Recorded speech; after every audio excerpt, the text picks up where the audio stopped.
Derrière ces murs, des secrets que l'Église espérait garder cachés. L'abbaye de Saint-Maurice, c'est 1500 ans d'histoire. Un haut lieu du catholicisme occupé par des chanoines, ils ont fait vœu d'obéissance et de chasteté. Cette institution valaisanne a longtemps réussi à échapper au scandale, comme immunisée aux affaires d'abus sexuels qui touchent l'Église. Pourtant, les victimes sont nombreuses, mais personne n'a jamais cru leur témoignage. On étouffe les choses, on fait passer les victimes pour folles, au point que les victimes, après, elles osent même plus en parler. Donc, parce que ça devient un sujet tabou, justement. C'est toute l'image de l'Église qui s'effondre. Donc le mieux, c'est de ne pas en parler. Et de ne pas en parler, c'est que ça n'existe pas. À Saint-Maurice, notre enquête révèle que 9 prêtres sont accusés d'abus sexuels ou de pédocriminalité. Des affaires souvent ignorées et dissimulées par la hiérarchie.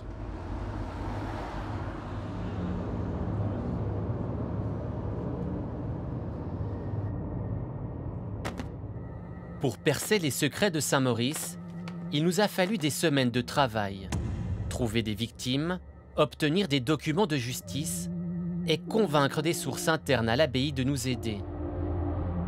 Nous avons identifié 9 prêtres, 9 religieux liés à des affaires. Notre enquête commence avec un témoignage, celui d'une victime d'un chanoine toujours en poste. Un prêtre de Saint-Maurice accusé d'avoir agressé sexuellement un enfant en 2004. Mélanie Bonnard avait 12 ans à l'époque. Tout s'est passé chez elle, au salon. J'étais chez moi, on faisait le baptême de mon petit frère. Et puis, il y a un prêtre, en fait, justement, celui qui a baptisé mon petit frère, qui était invité à manger chez nous. Puis je suis passée devant lui, qu'il était assis sur le canapé. Et il m'a pris, en fait, avec un bras. Et avec l'autre main, il a commencé à me toucher, en fait. Donc, il a commencé à descendre par la poitrine. En fait, j'avais un top bleu, donc il a mis la main dans mon top. Puis après, il est descendu, puis il l'a mis sous ma jupe. Et puis après, il a mis ses doigts, quoi. Donc, je sentais son embout-dur et puis ses doigts. Donc, voilà, il m'a fait une pénétration avec ses mains, enfin, préliminaire, on va dire ça comme ça, voilà. Et quand on a 12 ans, on comprend ce qui se passe? Non, pas du tout. J'ai essayé, ce que je me souviens, c'est que j'ai essayé de crier. J'arrivais pas. C'est comme si j'étais devenue aphone à ce moment-là. J'arrivais pas à parler, il n'y avait pas de son qui sortait de ma bouche. Et après, je sais pas par quelle lubie j'ai réussi justement à me défendre, à lui mettre un coup de coude dans le bas-ventre, et c'est là qu'il m'a lâché. À 12 ans, elle doit déjà convaincre sa maman, puis ensemble déposer plainte. Un psychiatre mandaté par la justice atteste de la crédibilité de son témoignage. Le prêtre, lui, réfute toutes les accusations. La parole de Mélanie n'est pas crue. L'affaire est classée. Dans un rapport de police, on s'aperçoit que le juge d'instruction ordonne aux inspecteurs de limiter leurs recherches, empêchant peut-être de trouver d'autres indices, d'autres victimes.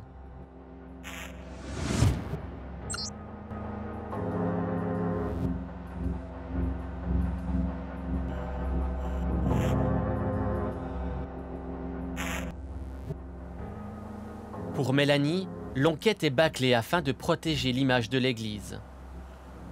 Pour moi, j'étais morte en fait à l'intérieur, que je m'en fichais complètement de comment les événements pouvaient tourner en fait. Pour moi, il fallait que j'essaye en fait, que je fasse justice, que j'essaye par n'importe quel moyen de me faire entendre, de parler. Et puis c'est là que justement, que grâce à des amis, j'ai mis en place cette situation où je l'ai filmée à son insu, et pour obtenir des aveux. Enfin, j'ai été le confronter en fait, droit dans les yeux. En 2016, Mélanie organise un rendez-vous avec le chanoine sous le prétexte d'une confession. J'avais une caméra cachée sur moi, qui était cachée dans une clé de voiture, en fait. Donc, et puis voilà, je l'ai filmée. Elle se présente avec un faux nom. Elle lui raconte qu'enfant, elle était abusée sexuellement. Dans un premier temps, Mélanie ne donne pas l'identité de son agresseur. Une connaissance, en fait, commence à me toucher. enfin, me toucher les seins, me toucher. Enfin, donc pour moi, j'ai toujours cette image en tête que c'est la première femme en fait qui m'a touchée alors que j'étais une enfant. Il faut pas le répéter, sinon je suis pas psychologue. Mais Ah oui, qu'est-ce que je veux dire moi, ça me semble pas trop grave. Il n'y a pas eu de viol ou quelque chose comme ça. Oui. Déjà, quand ça fait blesser moi ou je sais pas comment. Il faut que je vous avoue une chose. En fait, je vous ai menti. Je m'appelle pas Sarah. D'accord. Je m'appelle Mélanie Bonnard. D'accord. Vous vous rappelez pas de moi? Vous vous rappelez pas que vous étiez invité chez ma famille? Que vous avez baptisé mon petit frère? Que c'est vous? Depuis tu nais, Que c'est vous justement, qui m'avez touché dessous ma jupe. Cette jupe-là. Cette jupe-là. Cette jupe-là. pardon, Cette jupe-là, je portais cette jupe-là. J'avais 12 ans, monsieur. J'avais 12 ans. Quand toute ma famille était au salon, vous avez fait quoi? Vous m'avez touché. Vous m'avez touché les seins et vous avez mis la main sous ma jupe, dans ma culotte. Je sentais que vous étiez en érection. Je sentais. Je savais pas ce qui m'arrivait, j'avais 12 ans. J'étais une enfant. Non, je peut-être fait ça. Il vous répond à aucun moment. Je le connais totalement. Non. Après, il dit quoi? Après, il y a même au bout d'un moment où il me semble je suis montée dans les tours, je l'ai insulté de pédophile et puis après là il a commencé à, pas à s'énerver, mais à me rappeler à l'ordre, à me dire justement oui que je n'avais pas à dire ça et puis là après j'ai coupé court, je suis partie. Mais il avoue pas? Non. Nous avons contacté le prêtre. Il n'a pas souhaité répondre à nos questions. Le chanoine a toujours réfuté les accusations. Il convient de préciser que la justice ne l'a pas condamné. L'affaire s'est soldée par un non-lieu.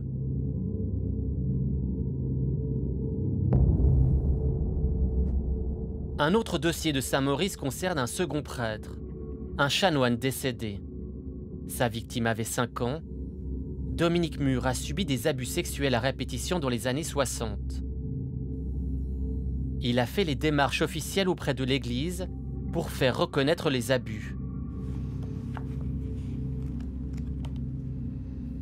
Aujourd'hui, Dominique est un homme cabossé par la vie. Enfant, j'ai été abusé par mon oncle chanoine. Je pense autour des 5. Quand j'étais le plus souvent chez ma grand-mère, puisque c'était chez ma grand-mère qui venait, je me sauvais de la maison parce que l'histoire familiale n'était pas très simple. Et puis j'allais souvent à la grange où il y avait puisque c'était des paysans. Puis lui, il venait là, 1, 2, 3 jours. Et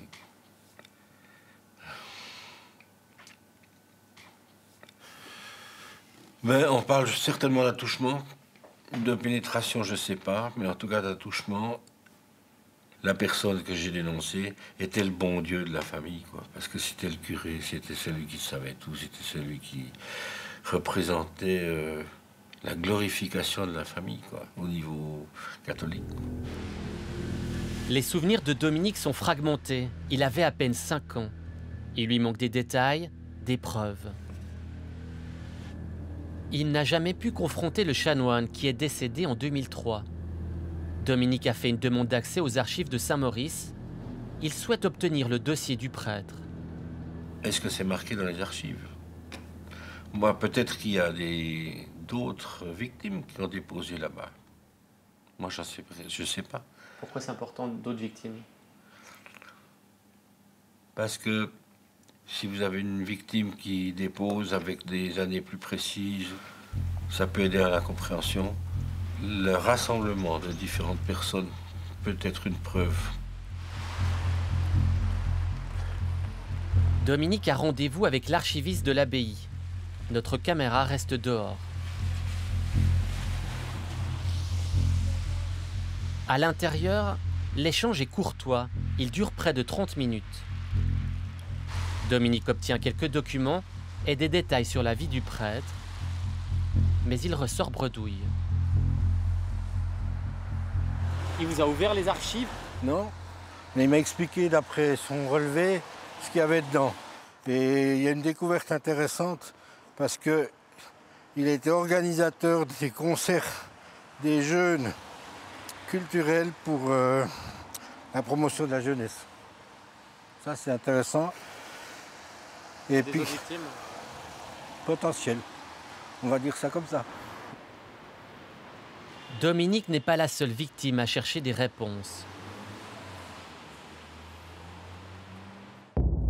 Pour notre enquête, nous avons récolté d'autres témoignages, souvent anonymes, parfois par courrier ou téléphone.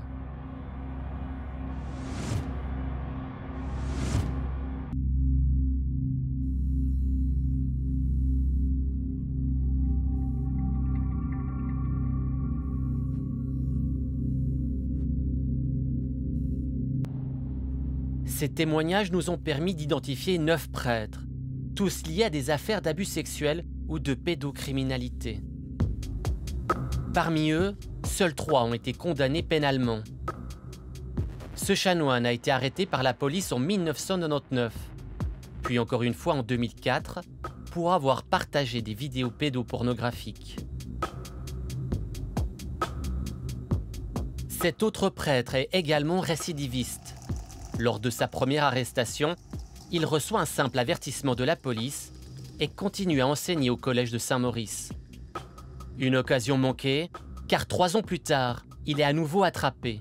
Le chanoine a abusé sexuellement d'enfants durant toute sa vie, sauf en Valais selon la justice. D'autres chanoines n'ont pas été jugés, mais simplement dénoncés à l'église. C'est le cas du prêtre de Dominique. Il a fait l'objet d'un signalement officiel. C'est aussi le cas de ce prêtre dénoncé par des associations de victimes. Apparemment, il aimait prendre des fillettes seules dans sa chambre. Au total, ce sont 9 prêtres. Certains encore en fonction, d'autres décédés. Un chiffre qui interroge par son ampleur.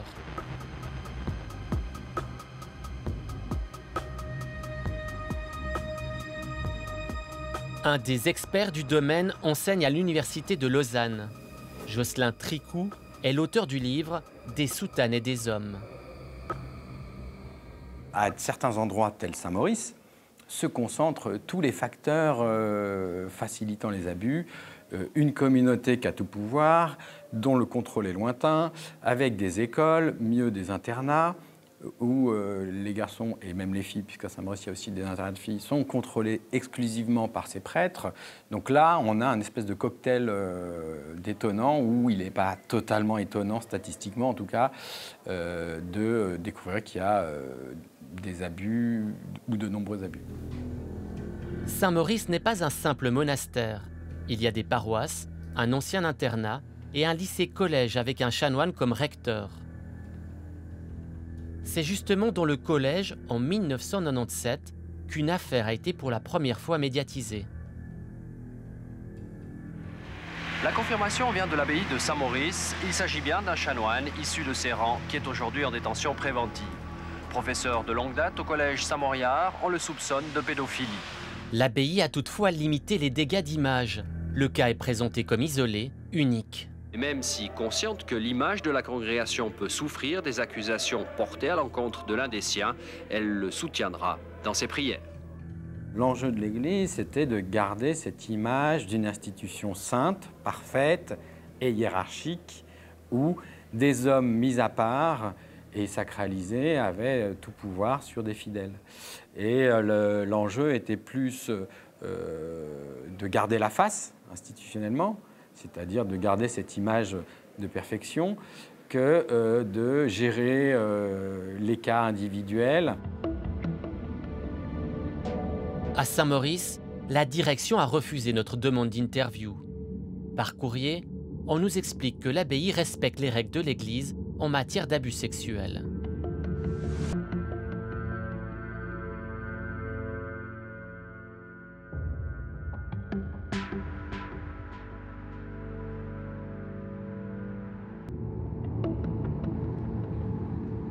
Pour les victimes, cette réponse n'est pas satisfaisante. Marie-Jo Eby et son collègue Guillaume Lavignotte sont membres du SAPEC, une association d'aide aux personnes abusées au sein de l'Église. Tout le monde le dit, tout le monde le sait. Aujourd'hui, ça tourne. Aujourd'hui, la honte n'est plus du côté des victimes. Elle est du côté des institutions religieuses. Je crois que les choses sont vraiment en train de basculer en ce moment. On s'en rend compte. Il a été très franc, il a répondu à toutes mes questions sans peur. Nous avons soumis au SAPEC notre liste de 9 prêtres impliqués dans des affaires. Un résultat qui ne surprend pas Marie-Jo Eby. On parle toujours de cas isolés. Mais c'est tout un système, monsieur, tout un système. J'espère qu'avec le temps, on va s'en rendre compte. C'est un système d'abus. Vous pensez qu'il se passe quoi à l'abbaye de Saint-Maurice? Je ne sais pas. En tout cas, il faut faire le ménage. Il faut que la vérité soit dite, parce que c'est pas possible de continuer comme ça.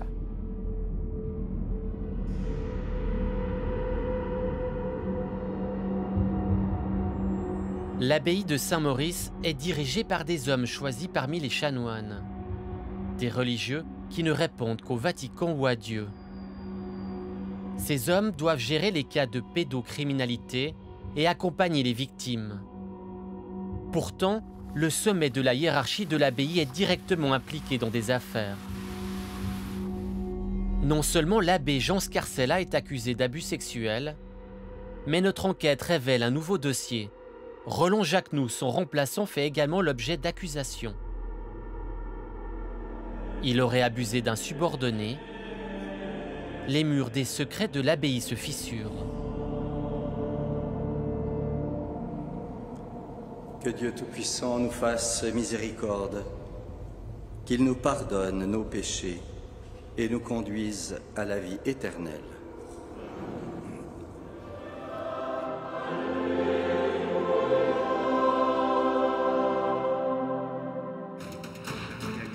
Bonsoir Nicolas Betticher.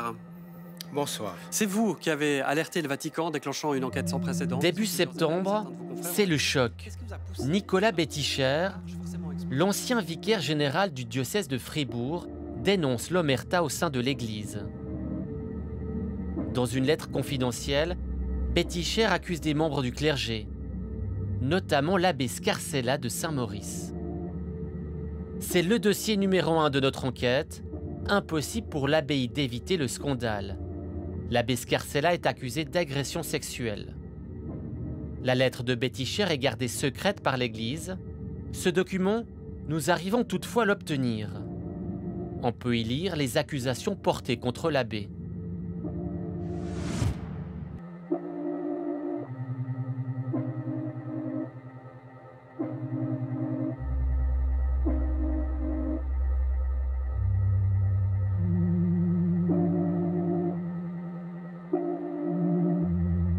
Le document fait mention de victimes supplémentaires, mais aucun nom n'est transmis. L'abbé Scarcella n'a pas souhaité nous donner davantage de précisions. Il s'est mis en retrait de sa fonction le temps de l'enquête interne à l'Église. Face à ces scandales, l'Église catholique fait des promesses. La même semaine que le retrait de l'abbé Scarcella, la conférence des évêques présente les résultats d'une étude sur les abus sexuels. Un travail confié à l'université de Zurich par les évêques suisses. C'est difficile d'admettre que des traits fondamentaux, mal compris de l'Église catholique, ont permis et favorisé les abus sexuels. L'Église reconnaît des erreurs et demande pardon aux nombreuses victimes. À l'avenir, elle serait écoutée, les prêtres abuseurs punis. L'Église aurait changé. Et pourtant, à Saint-Maurice, pour remplacer l'abbé, la direction est confiée à Roland Jacquenoux. Roland Jacquenoux a le poste prestigieux de prieur à l'abbaye. Acclamons la parole de Dieu. Pour rassurer les fidèles, le nouveau chef publie ce message sur le site internet de l'abbaye.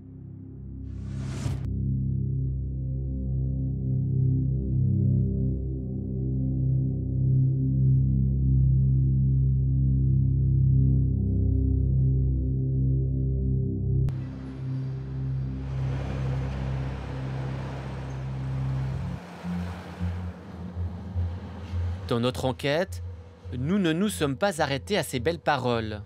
Cela n'a pas été facile, mais nous avons retrouvé la trace d'anciens chanoines. Tous racontent la même chose.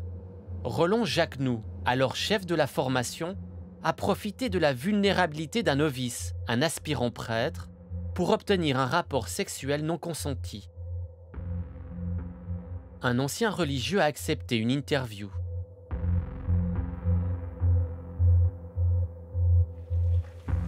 Roland Jacquenoux avait été accusé d'avoir eu des relations sexuelles avec des novices.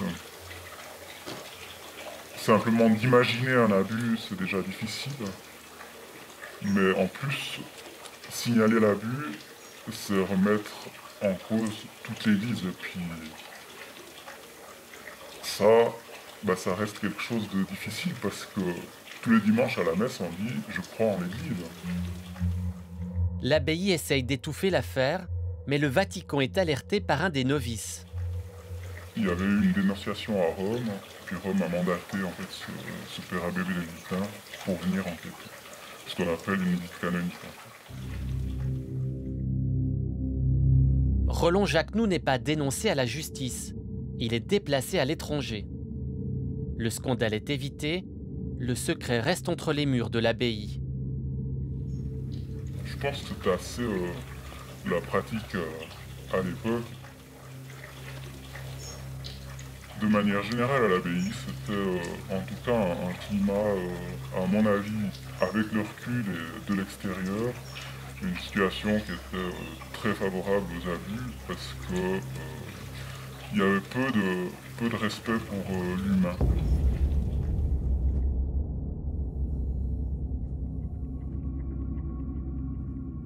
Officiellement, le déplacement de Roland Jacquenoux n'est pas lié à une affaire d'abus sexuels. C'est un départ volontaire pour le Kazakhstan. Un appel de la foi dans un pays d'ex-URSS au charme discutable et à la communauté chrétienne quasi inexistante. Roland Jacquenoux part donner des cours de théologie dans des petites villes de province avant de gagner la capitale Astana.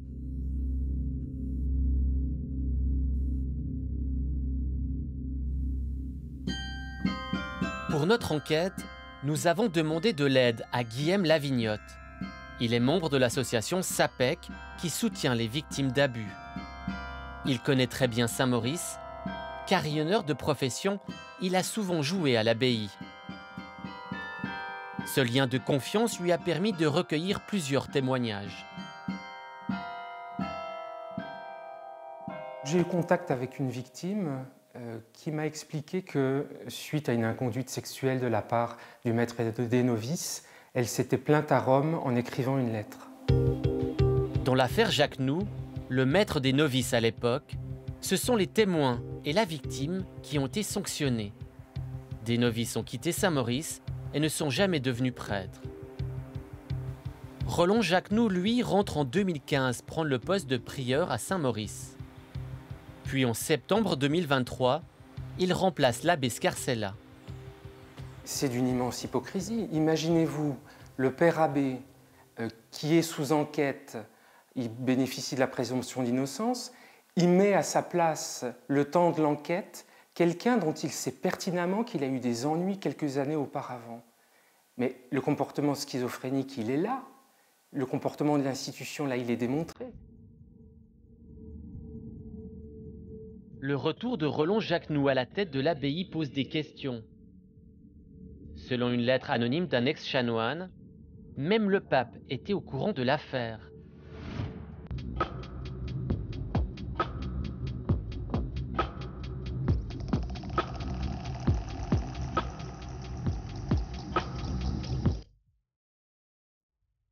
Le défunt Jean-Paul II aurait fait cette vérification en présence de plusieurs membres de la conférence des évêques. Pour les associations de victimes, c'est une preuve de plus de la loi du silence au sein de l'Église.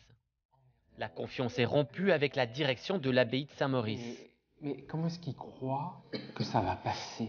C'est donner le bâton pour se faire battre, non? Quand on a pris conscience de tout ce qui se passait, on a été horrifiés. Parce que ce n'est pas l'image qu'on avait de Saint-Maurice. On avait des contacts, notamment avec Monseigneur Scarcella, qui était tout à fait sympathique. Moi, quand en octobre 2022, je lui ai signalé la situation de cette dame qui avait pris contact avec nous, il m'a répondu très gentiment qu'il n'y avait rien dans les archives. J'étais naïve à l'époque, je n'avais pas réalisé à quel point tout ce qui aurait pu être dans les archives et qui pouvait nuire à l'image de l'institution était détruit. Combien de victimes n'ont pas été écoutées? Combien d'autres affaires ont été dissimulées? Face aux questions que soulève notre enquête, les autorités religieuses opposent le silence. Contacté, aucun membre de la direction de Saint-Maurice n'a souhaité prendre la parole. La conférence des évêques suisses a également refusé toute interview. Le Vatican a aussi été contacté, mais n'a pas donné suite.